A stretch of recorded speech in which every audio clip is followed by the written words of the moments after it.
शिविर लगाकर लोगों की समस्याओं को दूर करने का प्रयास कर रहे हैं। जी हां, और इसी क्रम में शनिवार को इस शिविर में एक गंभीर मामला सामने आया, जिसमें एक बालिका ने उसके टीचर पर उसका हाथ तोड़ने का गंभीर आरोप लगाया।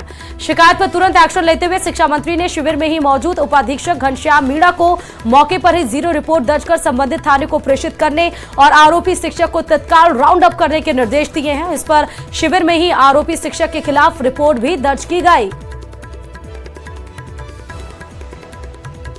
और बस्सी इलाके के जटवाड़ा के पास चलती कार में अचानक आग लग गई। कार सवार लोगों ने नीचे कूदकर अपनी जान बचा ली। सूचना पर पहुंची पुलिस घटना की जानकारी ली और दमकल की सहायता से आग पर काबू पाया, लेकिन तब तक आग जलकर पूरी तरह से खाक हो गई थी। यानी आग में जलकर कार पूरी तरह से खाक हो गई थी। माना यह जा रहा है कि शॉर्ट सर्किट के चलते कार में आग लगी थी, लेकिन गनीमत यह रही कि उसमें बैठे लोग कूदकर अपनी जान बचा लिए। कार में आग लगने की ये सीधे तस्वीरें बस्सी से हैं।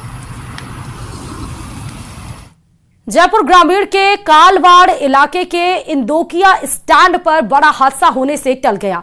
दरअसल यहां सिलेंडर से भरा एक ट्रक अनियंत्रित होकर किराना दुकान में जा घुसा। टक्कर से दुकान क्षतिग्रस्त हो गई। हादसे के वक्त दुकान बंद थी, अन्यथा यहां बड़ा हादसा हो सकता था। सूचना पर पुलिस मौके पर पहुंची। पुलिस मामले की जांच भी शुरू कर दी।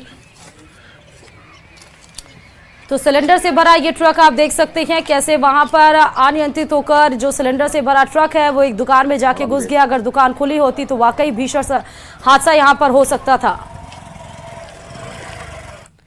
और बीजेपी ने राजस्थान की 7 में से 6 सीटों पर प्रत्याशियों की घोषणा कर दी है।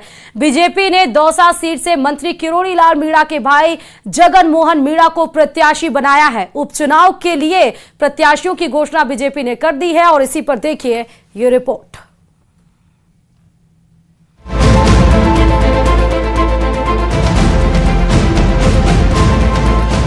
राजस्थान में उपचुनाव का संग्राम तेज हो गया है, क्योंकि बीजेपी ने राजस्थान की 7 में से 6 सीटों पर प्रत्याशियों की घोषणा कर दी है। बीजेपी ने दौसा सीट से मंत्री किरोड़ी लाल मीणा के भाई जगमोहन मीणा को प्रत्याशी बनाया है। सलूम्बर सीट पर दिवंगत विधायक अमृतलाल मीणा की पत्नी शांता देवी मीणा को उम्मीदवार घोषित किया है। झुंझुनू सीट से राजेंद्र भांबू, देवली उनियारा से पूर्व विधायक राजेंद्र गुर्जर, खींवसर से रेवंत राम डांगा, रामगढ़ से सुखवंत सिंह को टिकट दिया गया है।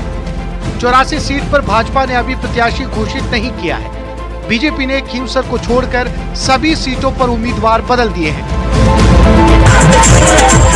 झुंझुनू में भाजपा ने एक बार फिर राजेंद्र भांबू पर भरोसा जताया है। इससे पहले 2018 में राजेंद्र भांबू को भाजपा ने टिकट दिया था। इसके बाद 2023 में जब भांबू का टिकट कटा तो उन्होंने बगावत करके निर्दलीय चुनाव लड़ा और 42,000 से ज्यादा वोट प्राप्त कर अपनी ताकत दिखाई। अब एक बार फिर भाजपा ने राजेंद्र भांबू को उपचुनाव के लिए टिकट दिया है। दौसा से पूर्व विधायक और पिछले उम्मीदवार शंकर लाल शर्मा का टिकट काटकर किरोड़ी लाल मीणा के भाई और पूर्व आरएस जगमोहन मीणा को टिकट दिया गया है। रामगढ़ सीट से जय आहूजा का टिकट काटकर 2018 में हारे हुए उम्मीदवार सुखवंत सिंह को मौका दिया गया है।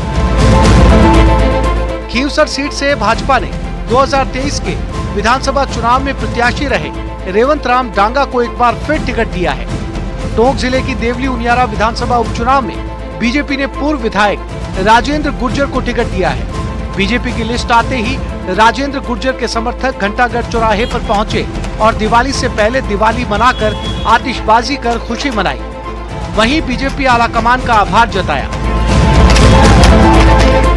सलूम्बर से भाजपा प्रत्याशी शांता देवी अभी सेमारी सरपंच है। साल 2015 में विधायक अमृतलाल मीणा ने अपनी पत्नी को सेमारी सरपंच पद का चुनाव लड़ाया था। इसमें उनकी पत्नी शांता देवी को जीत हासिल हुई थी।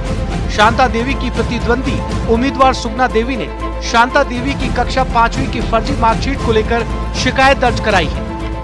राजस्थान की 6 विधानसभा सीटों पर 13 नवंबर को मतदान होगा। इसके लिए बीजेपी ने अपने 6 उम्मीदवारों की लिस्ट जारी कर दी है। ऐसे में अब देखना ये है कि बीजेपी के 7वें उम्मीदवार की घोषणा कब होती है और कांग्रेस अपने उम्मीदवारों को मैदान में कब उतारती है। Bureau report, news 18। अलवर जिले के रामगढ़ में होने वाले विधानसभा के उपचुनाव में